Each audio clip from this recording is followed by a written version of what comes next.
आज का रात्रि क्लास है 7 अगस्त 1968।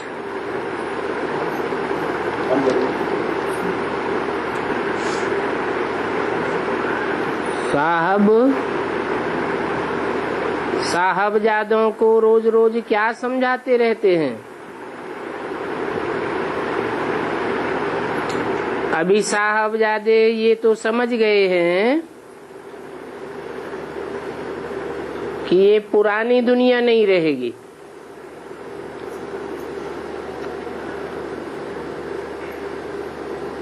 नई दुनिया आने वाली है,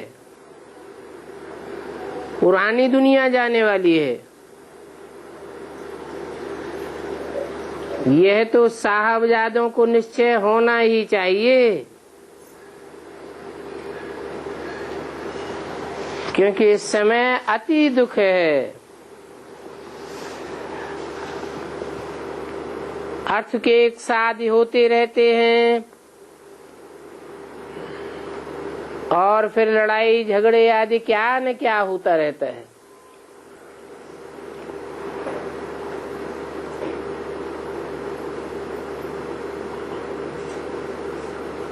और अनाज कितना महंगा हुआ जाता है, सोना चांदी भी कितना महंगा। अभी इन दुखों से दूर कौन करेगा।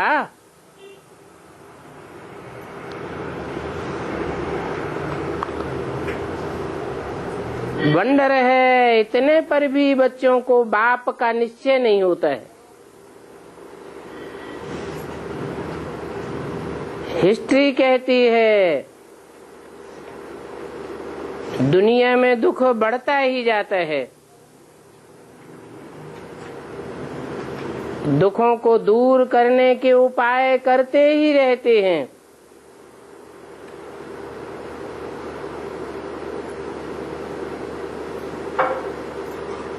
ढाई हजार वर्ष में कितने बड़े बड़े महात्माएं, धर्म पिताएं इस दुनिया में आए, परंतु उनके आने के बावजूद भी दुनिया में दुख बढ़ता रहा।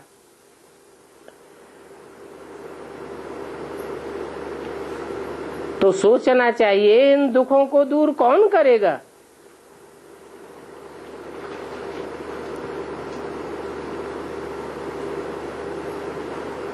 वंडर है, इतने पर भी बाप का निश्चय नहीं होता। तब ही कहा जाता है निश्चय बुद्धि विजयते।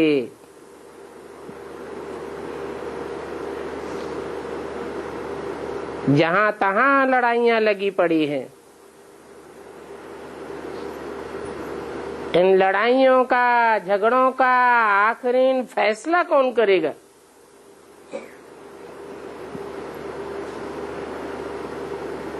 बाप समझाते हैं अभी सभी दुख दूर हो जाने वाले हैं। फिर 2500 साल तक कोई भी लड़ाइयां लगेंगी नहीं। अभी तो अंदर में डरते रहते हैं, बहुत तूफान लगे पड़े हैं। जैसे कि इस पुरानी दुनिया को आग ही लग चुकी है।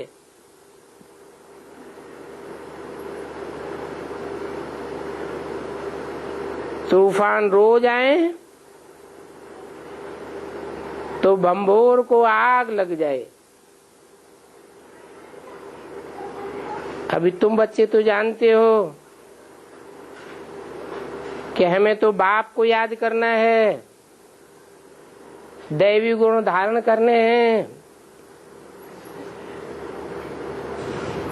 क्योंकि याद की यात्रा को समझेंगे तो घर गृहस्थ में भी रह सकेंगे।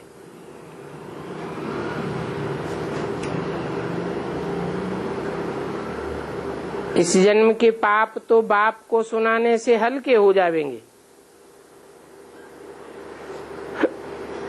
परंतु जन्म जन्मांतर के जो पाप हैं वो तो याद की यात्रा से ही कटेंगे। बच्चों को तो निश्चय है, हमको बाप पढ़ाते हैं, परंतु दुनिया वालों को तो इस बात का पता ही नहीं है। कोर्टों में कोई ही निकल आए और ये कहें यहाँ तुम लोग भाषण करो, बच्चों को निमंत्रण मिलती है भाषण करने की।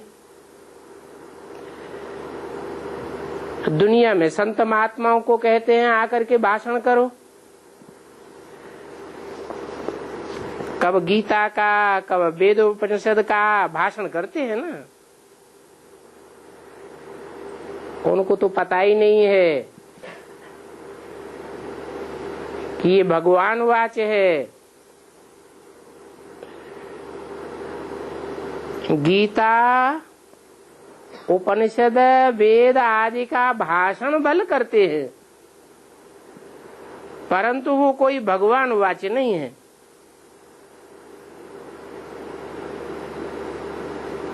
वो तो मनुष्य गुरुओं के द्वारा लिखे हुए हैं। अब भगवान तो बाप है, बाप है श्रेष्ठ ते श्रेष्ठ जो बच्चों को श्रीमत देते हैं।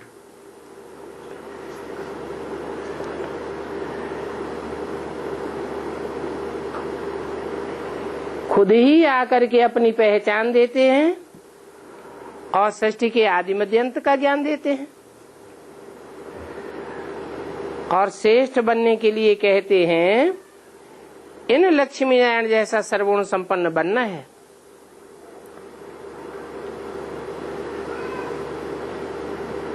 और कोई लक्ष्य नहीं देते हैं।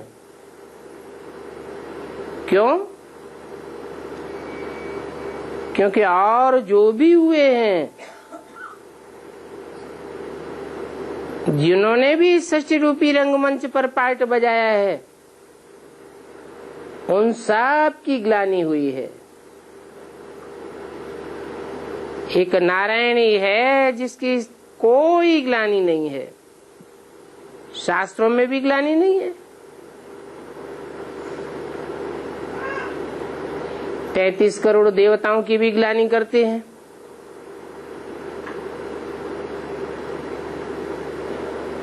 राक्षसों की तो ग्लानि होती ही है, मनुष्यों की भी ग्लानि होती है,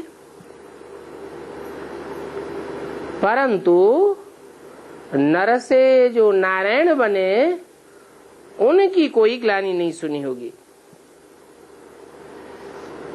तो बाप कहते हैं अभी पोता मेल निकालो,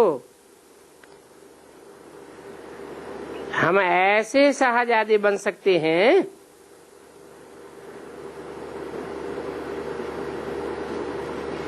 जो नारायण जैसे बन जावे।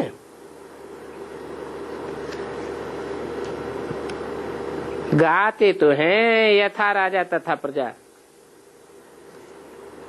बनती तो प्रजा भी है, परंतु प्रजा वर्ग की आत्माएं सजा खा करके नारायण समान बनती है और नारायण कोई सजा नहीं खाते। और ये तो पास विदानर हैं, इनको कोई भी प्रकार की सजा नहीं मिलती।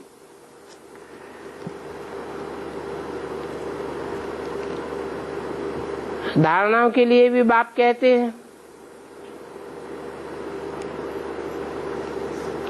ऐसे भी नहीं कहते कि चाय पीनी ही नहीं है। कोई को गैस की बीमारी है, कोई को बहुत सुस्ती हो जाती है, बहुत कमजोरी आती है,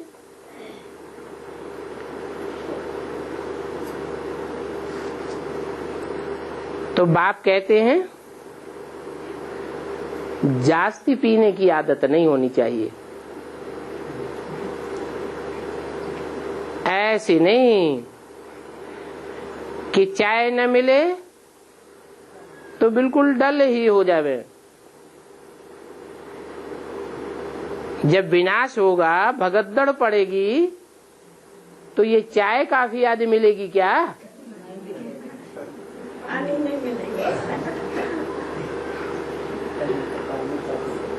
वहां नई दुनिया में तो चाय आदि होती ही नहीं है। क्यों नहीं होती है? क्योंकि वहां तो कोई को सरदर्द होगा ही नहीं, सुस्ती आवेगी नहीं,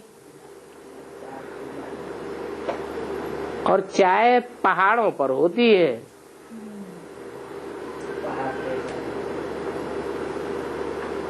और वहां नई दुनिया में तो पहाड़ों की भी दरकार है ही नहीं,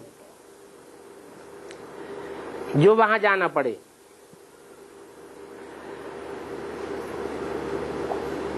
वहां नेचुरल तबीयत सबकी अच्छी रहती है।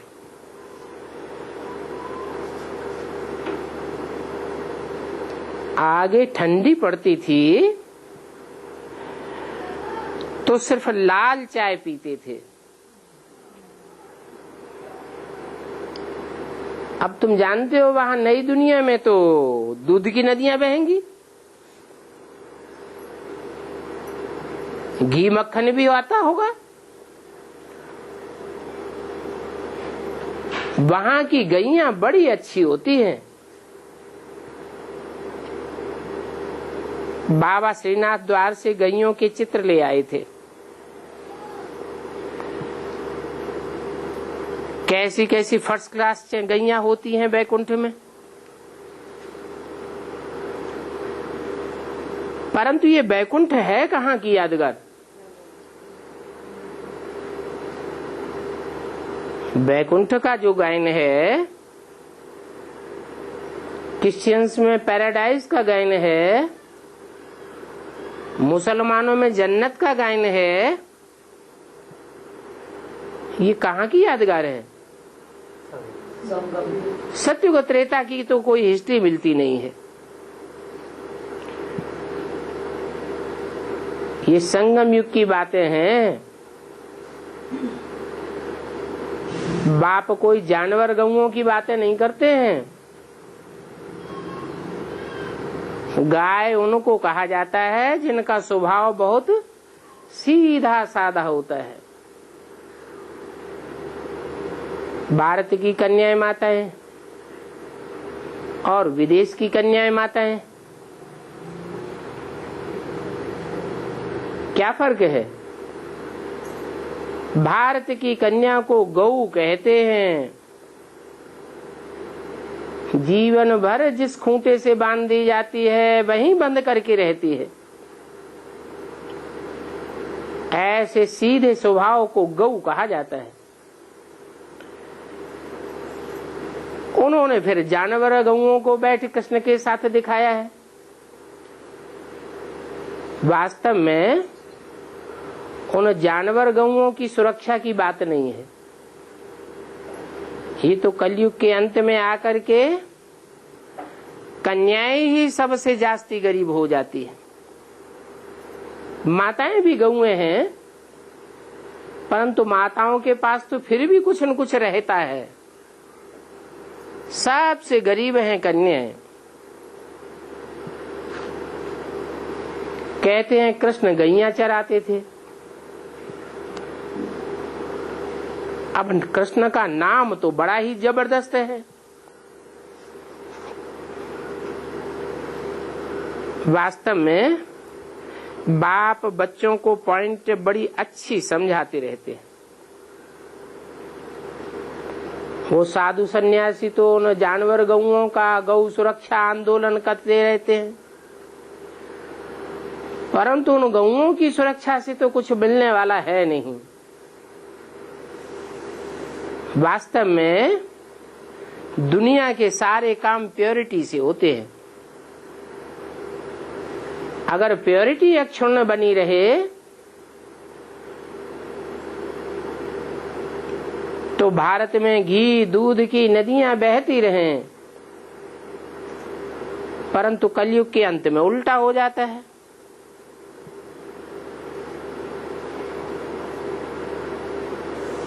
विदेश की सभ्यता आती है तो विदेशी अपना प्रभाव छोड़ देते हैं। भारत की नदियों में भी स्नान करते हैं, विदेश की नदियों में स्नान करने क्यों नहीं जाते? वास्तव में उन पानी की नदियों की बात नहीं है, ये ज्ञान नदियों की बात है, चैतन्य कन्याओं माताओं की बात है, जिनको भारत माता कहा जाता है। इनके ज्ञान जल में स्नान करने से, शुद्ध वाइब्रेशन में स्नान करने से, शुद्ध दृष्टि में स्नान करने से आत्माएं पवित्र बनती हैं।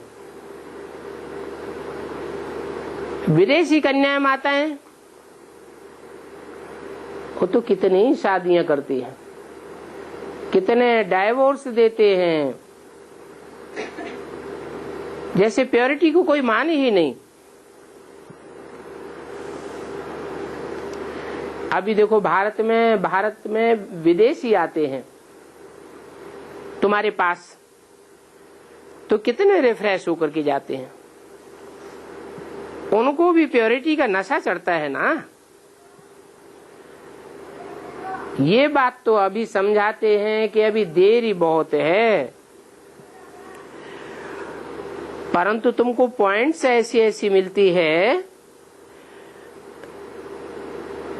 जिन पॉइंट्स को लेकर के जाकर के दूसरों को बाप का परिचय देवे, बतावे कि हम सभी आत्माएं भाई भाई हैं, बाप आया हुआ है, आत्माओं का बाप मनुष्य सृष्टि के बाप में आया हुआ है। नहीं तो हर धर्म वाले उस मनुष्य सृष्टि के आदि पिता को क्यों मानते हैं? अंग्रेज लोग कहते हैं एडम, मुसलमान लोग कहते हैं आदम, जैनी लोग कहते हैं आदिनाथ, हिंदुओं में कहा जाता है आदिदेव, सिखों में कहते हैं आदि पुरुष। सब धर्म वाले उस आदि पुरुष को मानते हैं, क्योंकि उस आदि में ही जन्म मरण के चक्र में न आने वाला सुप्रीम सोल बाप भगवान नई सृष्टि की स्थापना करता है। हम बच्चों को आकर के ज्ञान देते हैं कि तुम आत्मा हो, देह नहीं हो। वास्तव में तुम कोई अलग अलग धर्म के नहीं हो, तुम सबका एक ही धर्म है। सारी दुनिया एक दिन ब्रह्मा की औलाद बनेगी, सारी दुनिया ब्रह्मा की औलाद माने ब्रह्मा कुमार कुमारी है। आज नहीं तो कल बनना पड़े। ब्रह्मा को मान्यता देनी पड़े, क्योंकि माँ को नहीं मानेंगे तो बाप को कैसे मानेंगे? तो हम सब माँ बाप के बच्चे आपस में भाई बहन हैं, बाप एक है, तुम सब भी भाई भाई हो, जिसको ब्रदरहुड कहा जाता है। वास्तव में फादरहुड तो होता ही नहीं है। सभी ब्रदर्स का एक ही फादर होता है।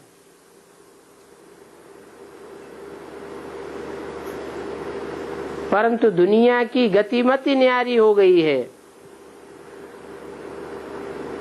भगवान को सर्वव्यापी कह दिया है। सर्वव्यापी है माने सब में भगवान है।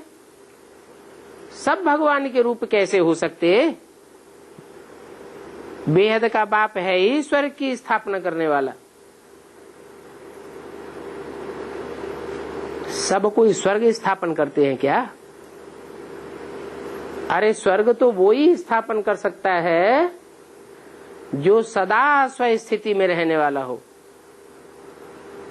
स्वस्थिति में रहने से ही स्वर्ग की स्थापना हो सकती है। परचिंतन में रहने से, 5 तत्वों की याद करने से, 5 तत्वों के बने शरीरों को याद करने से, शरीर के संबंधियों को याद करने से, देह के पदार्थों को याद करने से नई दुनिया की स्थापना थोड़ी ही हो सकती है। तो पक्का समझ लेना चाहिए कि हम देह नहीं है, हम आत्मा हैं और वो है हमारा परम पिता परमात्मा। परम पिता अर्थात बापों का भी बाप, सभी धर्म पिताओं का बाप, मनुष्य सृष्टि के बाप का भी बाप, वो सुप्रीम आत्मा कहा जाता है। आत्माओं के बीच में वो जो पार्ट आकर के बजाता है, उस पार्ट की सुप्रीमेसी है। सुप्रीम अर्थात ऊंचते ऊंच, ऊंचते ऊंच कोई परमधाम की बात नहीं है। ऊंच और नीच कहाँ होते हैं? इस सृष्टि पर ही होते हैं। इस सृष्टि पर ही आकर के वो ऊंचते ऊंच पार्ट बजाता है। वो भगवान भाग्यशाली सृष्टि का रचयिता है। ऐसे भाग्यशाली नई दुनिया में होंगे जिनको सुख, शांति, पवित्रता, प्रॉस्पेरिटी किसी की कमी नहीं होगी। नई दुनिया की रचना रचेंगे ना, और नई दुनिया को रावण पुरानी दुनिया बना देता है।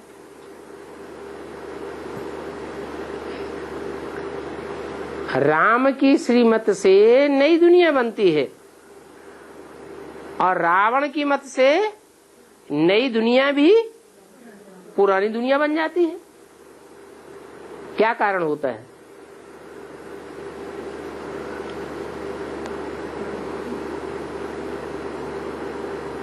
रावण की दुनिया राम की नई दुनिया बन जाती है। कोई कारण तो होगा। हाँ, एक मत से नई दुनिया बनती है और एक मत भी किसकी? XYZ किसी के भी। ऊंचते ऊंचे एक बाप जो ऊंचते ऊंच पार्टधारी है और वो आकर के सृष्टि में ऊंचते ऊंच बनाते हैं। क्या बनाते हैं? ऊंचते ऊंच नर से नारायण बनाते हैं, जिस नारायण की दुनिया में कोई विग्लानी नहीं है। तो नई दुनिया का रचयिता है बाप और पुरानी दुनिया का रचयिता है रावण।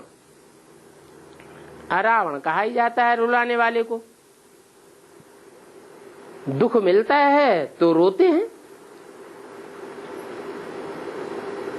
अनेक मतों से होता है दुख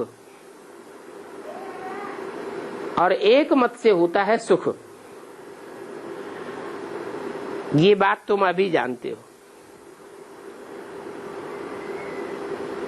सबसे पहले संबत उनका शुरू होता है जो हेवन में थे।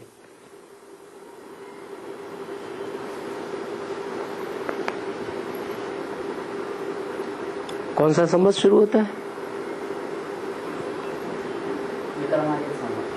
विक्रमादित्य का संबत सबसे पहले शुरू होता है।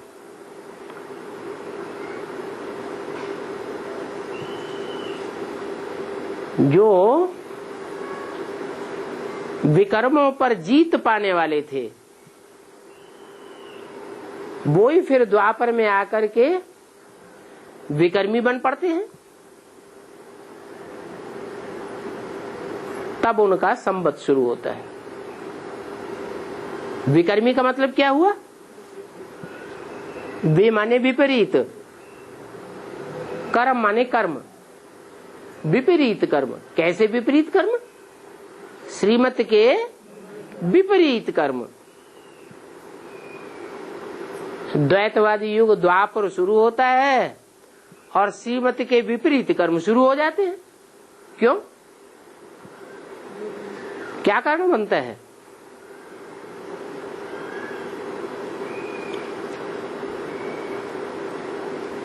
क्योंकि श्रेष्ठ मत देने वाला वहां कोई होता ही नहीं है। श्रेष्ठ मत से श्रेष्ठ बनने वाला तो है कौन? विक्रमादित्य तो है, लेकिन बनाने वाला कोई नहीं होता। हाँ, नीचे गिराने वाले होते हैं। इब्राहिम, बुद्ध, क्राइस्ट, गुरु नानक, ये सब द्वापर युग से उतरते हैं, दो दो बातें फैलाते हैं, द्वैतवाद फैलाते हैं। अनेकता जब फैलती है तो आपस में झगड़ा शुरू होता है, दुख की दुनिया शुरू हो जाती है। और दुख में लोग दिन गिनते हैं या सुख में दिन गिनते हैं?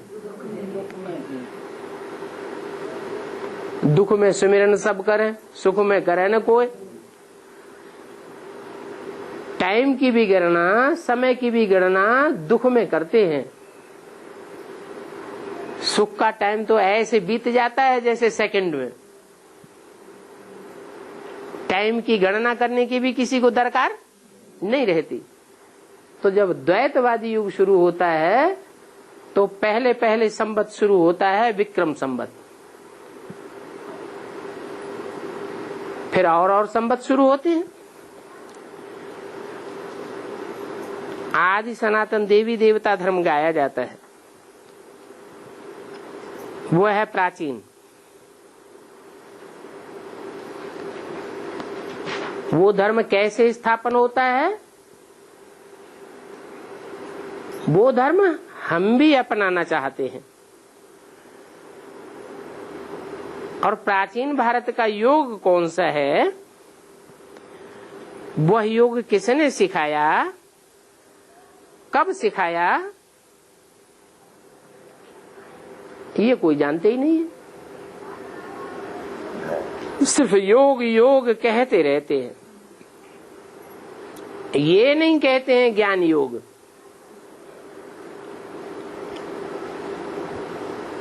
क्योंकि योग सिखाने का भी, योग सिखाने वाले का भी तो परिचय चाहिए ना। और जो सिखाने वाला है वो क्या सिखाता है, वो ज्ञान की भी तो नॉलेज होनी चाहिए। सिर्फ प्राचीन योग कहते रहते हैं। अब बाप तो नॉलेजफुल है, तो ज्ञान देते ही रहते हैं, उनका ज्ञान कभी खूटता नहीं है। शास्त्रों का ज्ञान तो लिमिट में बंधा हुआ है, लेकिन ईश्वर का ज्ञान तो सागर मिसल है। कैसे? शास्त्र पढ़ने वाले, उनसे कोई प्रश्नों का जवाब मांगेगा तो शास्त्रों को रिफर करेंगे। ईश्वरीय ज्ञान में तो शास्त्र होते ही नहीं। भगवान आकर के जो ज्ञान देते हैं उस ज्ञान में कोई शास्त्र रेफर करने की दरकार नहीं। हर प्रश्न का समाधान तुरंत का तुरंत मिलता है, शास्त्रों की दरकार ही नहीं। कोई भी पुस्तक हो, शास्त्र ही क्या, पुस्तक में हर प्रश्न का जवाब मिलेगा। दुनिया में कोई भी ऐसी पुस्तक है जो हर प्रश्न का जवाब दे? नहीं। लेकिन ईश्वरीय ज्ञान ऐसा है जिसमें हर प्रश्न का जवाब मिलता है। सृष्टि के आदि मध्य अंत के संबंध में जो भी प्रश्न हो, रचयिता और रचना के बारे में जो भी प्रश्न हो, उन प्रश्नों का जवाब कोई भी शास्त्र कंसल्ट किए बगैर ईश्वरीय ज्ञान से मिल सकता है। तो कहेंगे बाप है ज्ञान का सागर, इतना ज्ञान देते हैं जो सारे संसार के जंगल की कलमें बनाओ और सागर की स्याही बनाओ तो भी वह ज्ञान फूटेगा नहीं।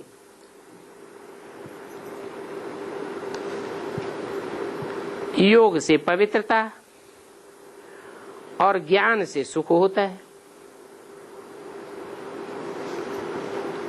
क्या योग किस लिए लगाएं हैं? और किससे योग लगाएं? योग लगाना ही है एवर प्योर से। एवर प्योर से योग लगाएंगे तो हम क्या बनेंगे?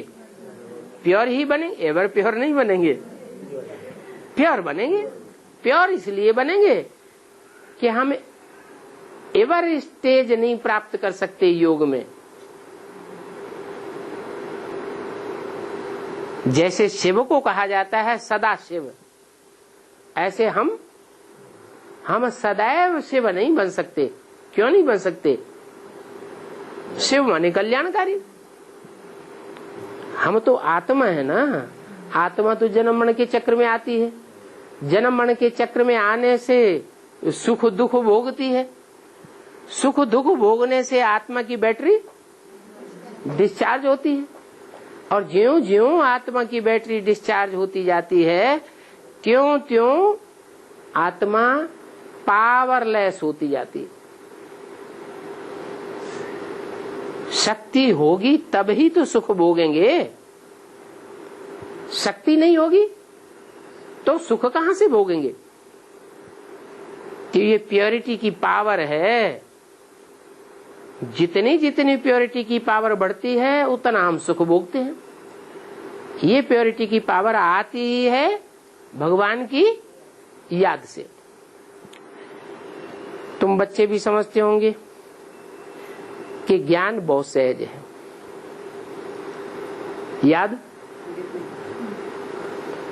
याद सहज है या कठिन है? सहज है। फिर तो 24 घंटे याद में रहना चाहिए, निरंतर याद में रहना चाहिए। फिर रहते क्यों नहीं है? ज्ञान सहज है, लेकिन सहज ज्ञान भी अगर धारण नहीं हुआ है तो याद भी कठिन हो जाती है। पत्थर बुद्धियों की बुद्धि में जब ज्ञान की बातें बैठे तब तो योग लगे ना।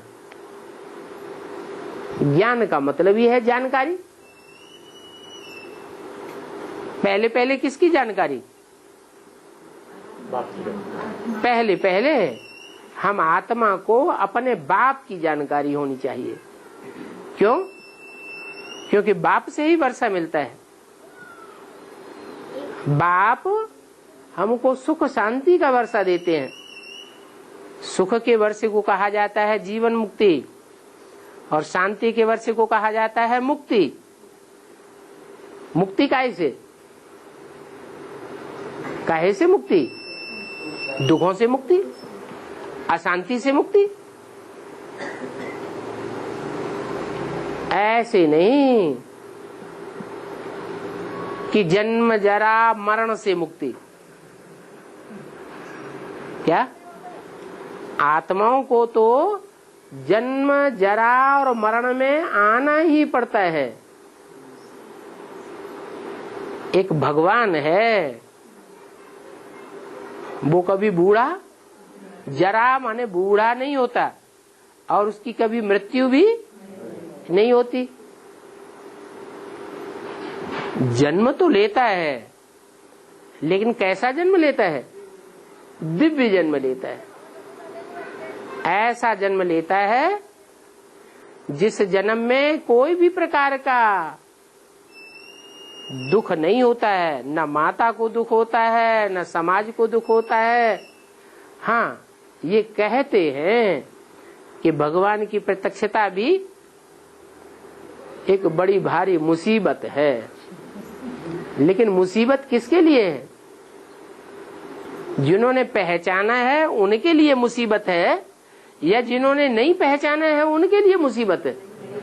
जिन्होंने नहीं पहचाना है उनके लिए मुसीबत है। कल्प कल्प जो हुआ वो ही होगा, राजाई स्थापन हो ही जाएगी। राजाई की स्थापना के बारे में कोई फिक्र की बात नहीं है। तुम बच्चों को तो बड़ा डोल रहना चाहिए, तूफानों से हिलना नहीं चाहिए। परंतु कौन अडोल रहेगा? कौन तूफानों से नहीं हिलेगा? है, हाँ, निश्चय बुद्धि विजयते। निश्चय बुद्धि का मतलब क्या? किस बात पर निश्चय बुद्धि? बाप के पार्ट पर निश्चय बुद्धि, बाप के स्वरूप पर निश्चय बुद्धि, बाप के कर्तव्य पर निश्चय बुद्धि, बाप के कार्यकाल पर भी निश्चय बुद्धि। बाप क्या है, कैसे पार्ट बजाता है, मैं जो हूँ, जैसा हूँ, जिस रूप में पार्ट बजाता हूँ, उसे जानने वाले कोई बिरले बच्चे हैं। जो जानते हैं वो तूफानों से हिलते भी नहीं है। तो जो हिलते हैं, डुलते हैं, बुद्धि जिनकी भटकती है, उसका कारण क्या हुआ? उसका कारण हुआ कि बाप को पहचाना नहीं। भक्ति मार्ग में क्या करते रहे? 63 जन्म भटकते रहे, बुद्धि को ठिकाना मिला ही नहीं, क्योंकि बाप का असली परिचय कोई ने दिया ही नहीं। कहने वाले तो बहुत मिले, शिवो अहम ब्रह्मास्मि, हम ही भगवान हैं। परंतु वास्तव में भगवान के कर्म क्या होते हैं वो कोई को दिखाई नहीं पड़ते। भगवान का राज्य कैसा होता है, भगवान कैसे शासन करता है, ये भक्ति मार्ग में कोई नहीं जानते। अभी हम बच्चे जानते हैं भगवान ऐसा शासन करता है जिस श्रेष्ठ शासन के कारण ही उसको ईश्वर कहा जाता है। क्या कहते हैं? ईश माने शासन करने वाला, कैसा? वर माने श्रेष्ठ ते श्रेष्ठ शासन करने वाला। इस बात को हम जानते हैं कि कैसे 70 साल हो चुके पढ़ाई पढ़ते पढ़ते, बाप रोज चिल्ला चिल्ला के कहते रहते हैं, पढ़ाई पढ़ाते रहते हैं, बच्चे ऐसे करो, ऐसे नहीं करो, फिर भी बच्चे हैं भूल ही नहीं जाते, जानबूझ करके भी फिर उल्टा कर्म करते हैं। जानते हैं ये दुष्कर्म है, नहीं करना चाहिए, श्रीमत के बरखिलाफ है, अंजाम भी करते हैं, फिर भी उल्टा काम करते हैं। तो बाप क्या लाठी बजाता है? किसी की पिटाई की, किसी के लिए धर्मराज बना? और वो राजाएं क्या करते हैं? वो राजाएं 1-2 बार कोई को डायरेक्शन दें और कोई बात न माने तो क्या करते हैं? देश निकाला दे देंगे, धुनाई पिटाई करवा देंगे, जान से मरवा देंगे। तो देखो, ईश्वर के शासन में और मनुष्यों के शासन में कितना जमीन आसमान का फर्क है।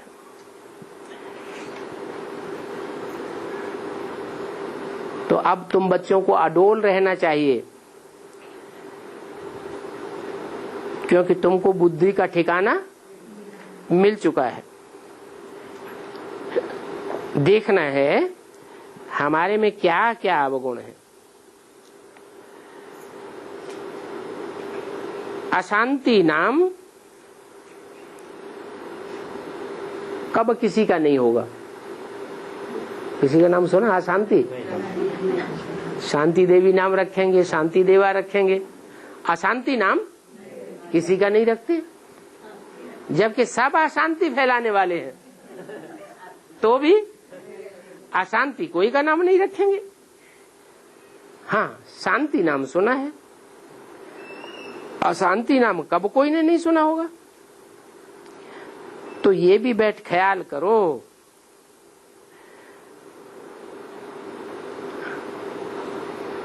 आखिरी लड़ाई कितने वर्ष तक नहीं लगेगी? लगेगी या नहीं लगेगी?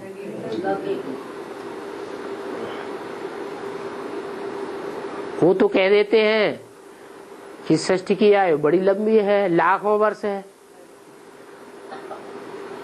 कलयुग अभी हजारों वर्ष का है, कलयुग का बचपना है, अभी सिर्फ कलयुग के 5000 वर्ष पास हुए, और तुम कहते हो अब कलयुग खलास हुआ कि हुआ? निशानी क्या बताते हो? निशानी बताते हो आज से 5000 वर्ष पहले भी ये लड़ाई लगी थी। 5000 वर्ष में 2500 वर्ष कोई भी तवारीख नहीं होती है, कोई भी हिस्ट्री नहीं लिखी जाती है, क्योंकि वो सुख की दुनिया है, ईश्वर की बनाई हुई है। और बाकी 2500 वर्ष में दुख होता है, जिसकी हिस्ट्री मनुष्यों ने लिखी है और उसके प्रूफ भी मिलते हैं। टोटल 5000 वर्ष की ये दुनिया है।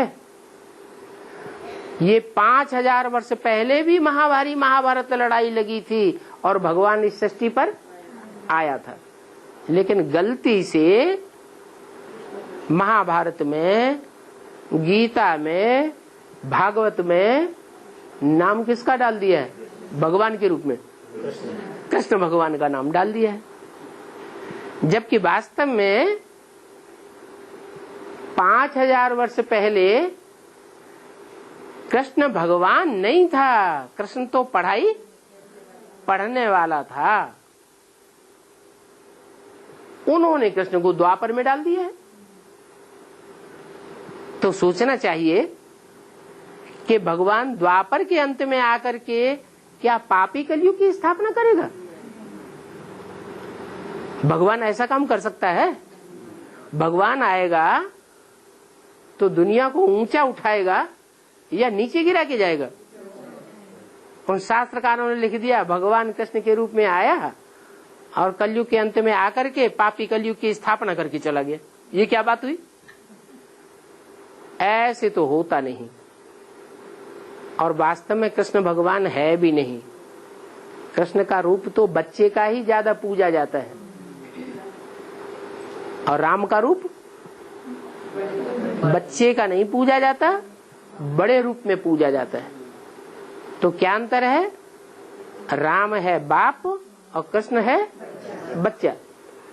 ये दो आत्माएं हैं षष्ठी रूपी रंगमंच पर, जो सारी षष्ठी रूपी रंगमंच पर हीरो हीरोइन का पार्ट बजाती है। राम वाली आत्मा हीरो का पार्ट बजाती है, राम बाप का पार्ट बजाती है, और कृष्ण वाली आत्मा हीरोइन का पार्ट बजाती है, ब्रह्मा का पार्ट बजाती है। एक माँ का पार्ट और एक बाप का पार्ट। वास्तव में माँ और बाप के रूप में पार्ट बजाने वाली ये आत्माएं भी नहीं है। उनके अंदर भी वो जन्म मरण के चक्र में ना आने वाला सुप्रीम सोल बाप शिव प्रवेश करके पार्ट बजाता है। अगर ब्रह्मा ने ही सृष्टि की बड़े से बड़ी माँ का पार्ट बजाया होता तो पहले के 63 जन्म में क्यों नहीं बजाया? पहले भी तो बजा सकता था ऐसी सहशक्ति का पार्ट, लेकिन नहीं बजाया। क्यों? क्योंकि आत्माएं तो नीचे गिरती रहती हैं। एक सुप्रीम सोल बाप ही है जो ऊंच से ऊंच माता पिता का पार्ट इस षष्ठी पर आकर के प्रैक्टिकल में बजा कर जाता है। जो गायन करते हैं त्वमेव माता च पिता त्वमेव।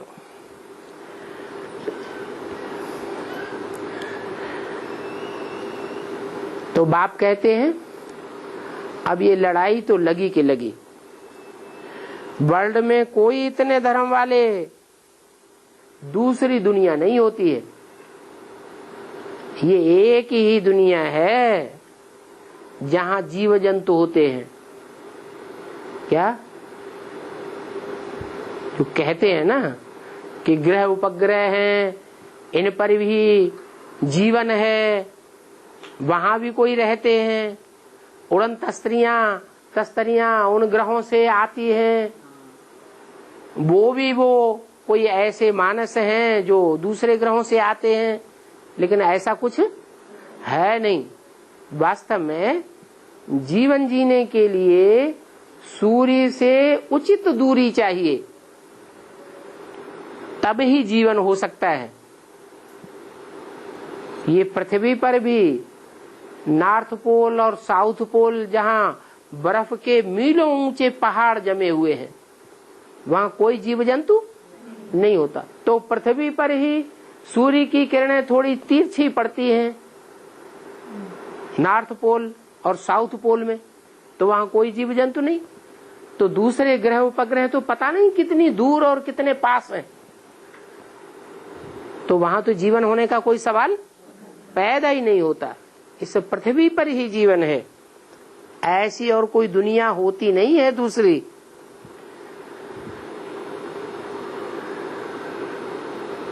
तो ख्याल करो, इतने धर्म वाली दुनिया कोई दूसरी हो सकती है क्या? बाबा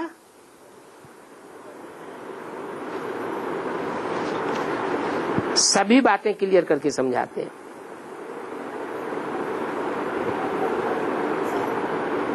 ऐसी दुनिया आकर स्थापन करता हूं जहां कम से कम 3500 वर्ष लड़ाई और दुख होता ही नहीं। ये क्या बात? 3500 वर्ष क्यों बोल दिया? हाँ, रावण राज्य शुरू होता है द्वापर युग से, तो रावण राज्य भी पहले सतो प्रधान होगा या तमो प्रधान? तो शुरू से ही होगा, पहले सतो प्रधान होता है। तो सतो प्रधान में सुख ही होगा या दुख होगा? सुख होता है। इसलिए 2500 वर्ष नहीं, बल्कि उसमें 1000 वर्ष और ऐड करें द्वापर युग का।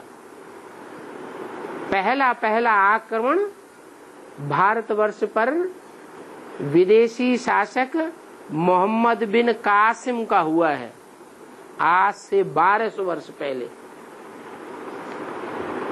तब लड़ाई झगड़े मारा मारी की दुनिया शुरू होती है। उससे पहले कोई लड़ाई झगड़े मारा मारी इतनी होती नहीं थी। तो नई दुनिया के लिए चलन बहुत अच्छी चाहिए।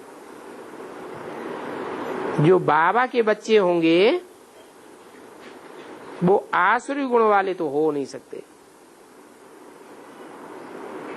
अच्छा, जो अभी तक भी ज्ञान ले रहे हैं, ज्ञान में चलते भी हैं, ब्राह्मण परिवार में ब्राह्मणों के साथ बैठते हैं, उठते हैं, खाते हैं, पीते हैं, और आसुरी गुण उन्हें देखने में आते हैं, तो वो भगवान के बच्चे नहीं है, बाबा के बच्चे नहीं है, है? चलो भला आज बाबा के बच्चे हैं, कल ऐसा सभा का पड़ेगा, हाँ हो जाएंगे, देखने में भी नहीं आवेंगे। अच्छा, बच्चों को गुड नाइट।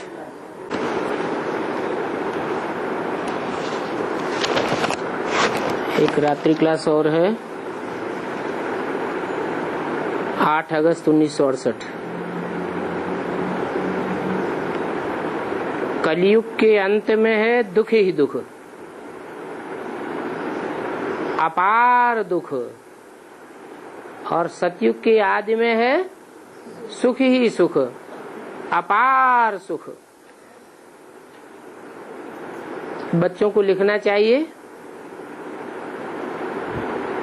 कि कौन कौन से अपार दुख हैं। लड़ाइयां होती है, ये भी दुख है, और सतयुग में कोई लड़ाई नहीं, अपार सुख है।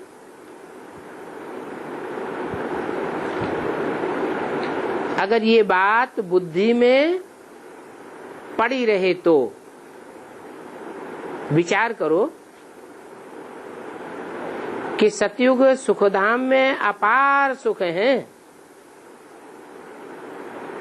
तुम बच्चे कोई को भी समझ करके समझा सकते हो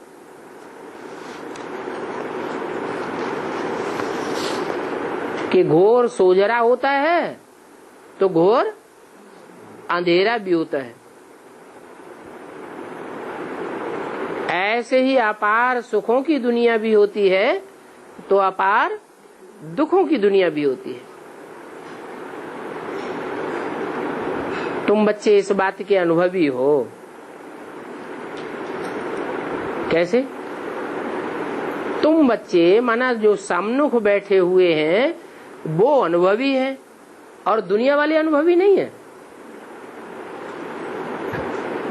दुनिया के जो और बच्चे हैं, आत्माएं हैं, मनुष्य हैं, वो इस बात के अनुभवी नहीं है अपार दुखों अपार सुखों के।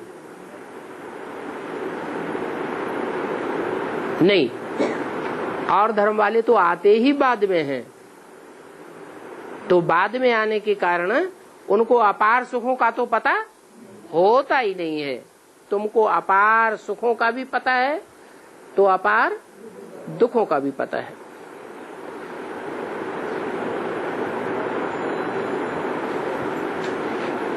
रचयिता और रचना को अच्छी तरह से जानना है।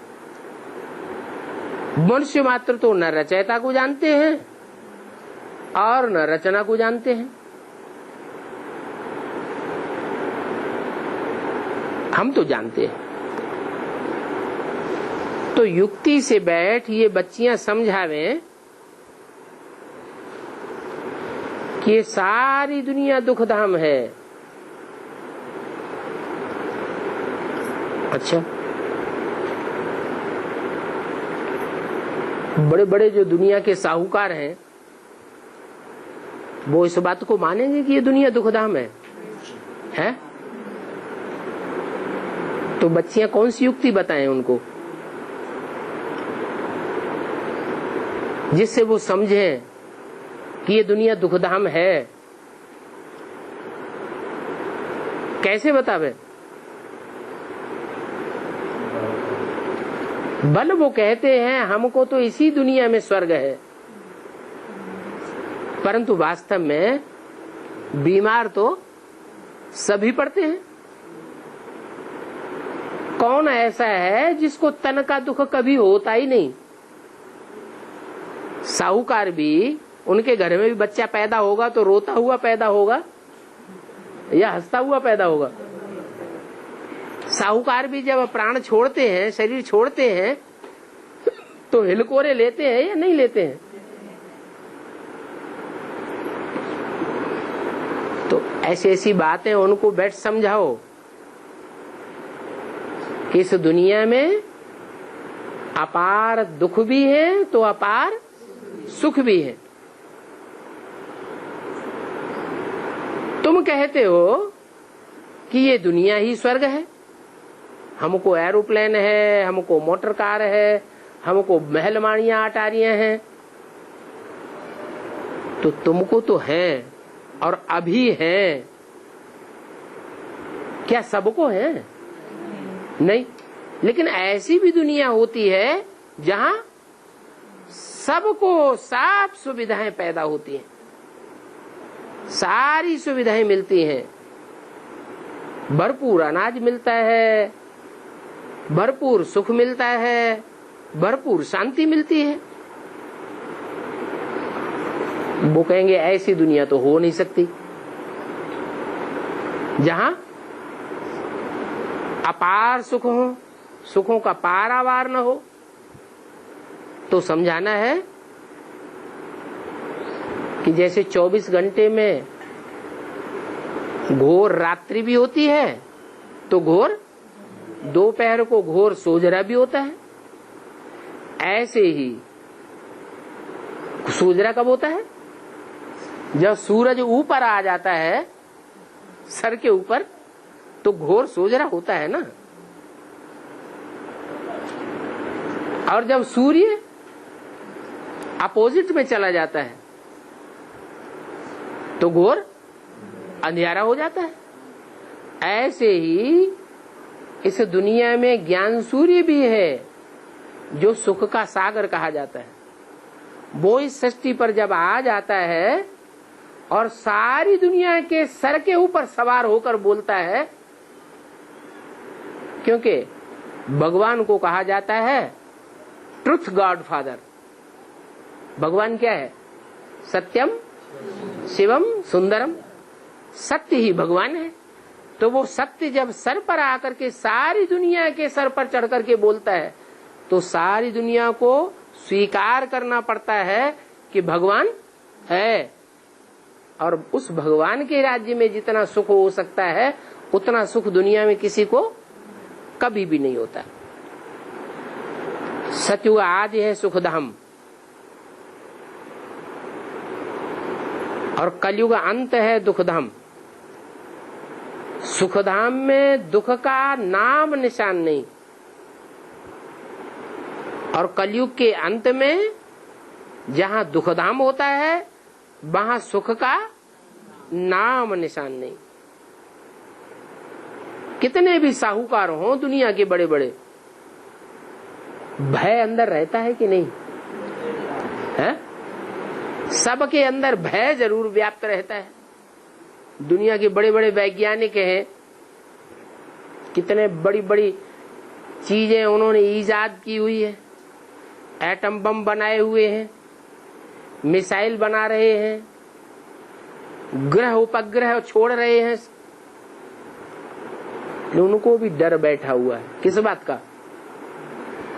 कि हमने जो ये एटम बम बनाए हुए हैं, ये एटम बम आज नहीं तो कल अपना काम जरूर करेंगे। और जब अपना काम करेंगे तो फिर दुनिया की हालत क्या होगी और हमारी हालत क्या होगी?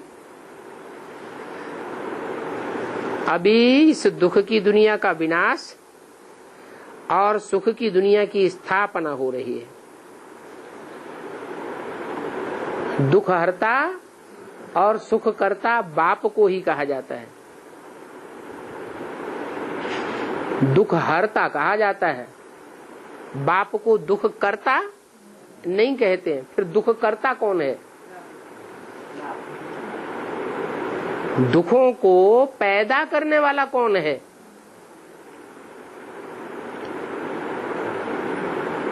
मनुष्य दुख करता है और भगवान बाप दुख हरता है। मनुष्य दुख करता है तो दुख पैदा करते करते ये दुनिया रौरव नरक बन जाती है। नाम क्या है? नरक। नरक नाम क्यों पड़ा? करा किसने? नर ने किया। नर करता है तो नरक नाम पड़ता है। तो नर जो करता है सो नरक बनाता है और भगवान जो बनाता है वो स्वर्ग बनाता है। कैसे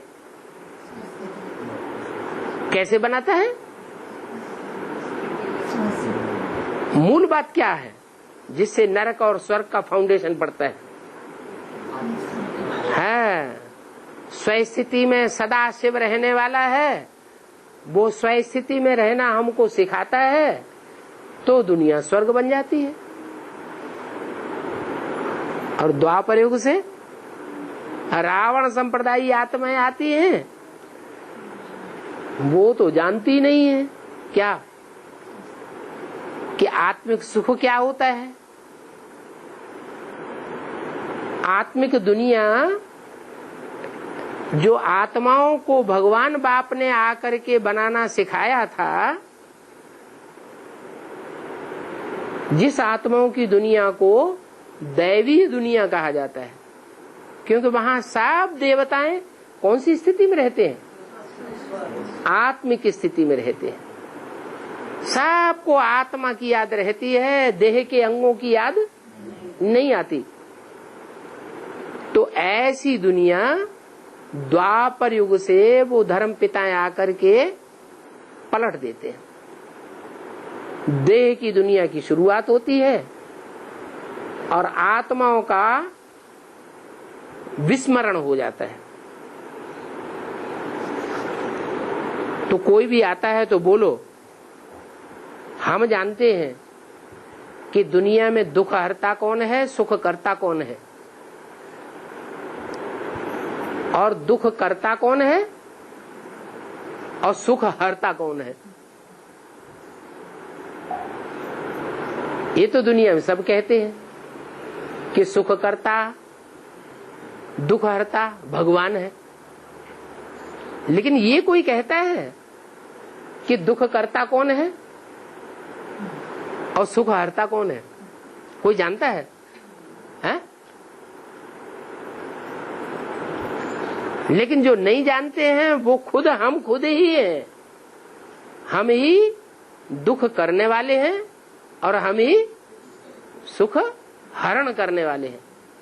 अपना भी सुख हरण करते हैं और दूसरों का भी सुख हरण करते हैं। कैसे? अभी भी ऐसे ही हो रहा है। अभी भगवान बाप आया हुआ है, तरीका बता रहा है, तो भी ऐसे ही हो रहा है। कैसे?